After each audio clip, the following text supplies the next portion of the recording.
Жермаев Тимур, Абай Құнанбаев, 31 қарашаш. Естіген нәрсені ұмытпастыққа 4 түрлі себеп бар.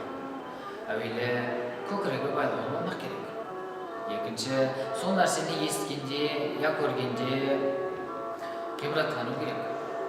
Көңілденіп, тұшынып, дәмен ұғу керек. Үшінші, сол нәрсені ішіңнен бірнеше рет қайтарып, ойланып, көңілге бекіту керек.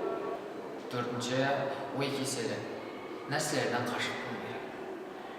Егер бір кез болып қалса, салынбау керек.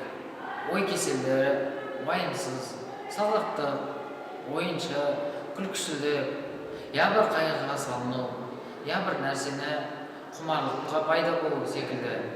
Бұл төрт нәрсе күллі ақыл мен ғылымда